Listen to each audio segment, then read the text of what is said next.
In a pinch and considering a cash advance from your Amex? If you're unsure of the costs and consequences, you're definitely not alone. Today, we're looking at how to get a cash advance from Amex and, more importantly, why you should think twice. Welcome back to Guide with Samuel. Let's break it down.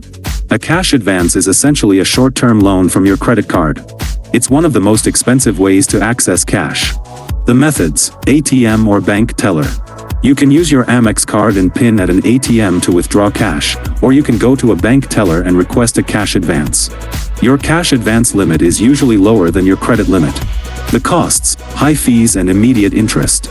You'll pay a cash advance fee, typically 5% of the amount, with a minimum of $10.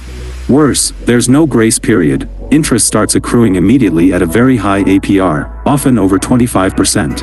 And that leads to my crucial pro tip: treat a cash advance as an absolute last resort.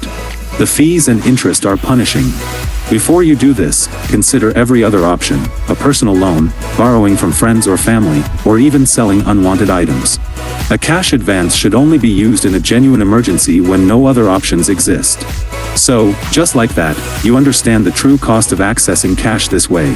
Avoiding cash advances goes a long way in preventing a cycle of high-cost debt. Now I'm curious, have you ever had to use a credit card cash advance? What was the situation? Let me know your thoughts down in the comments, and subscribe for more clear-cut guides like this one. Thanks for watching.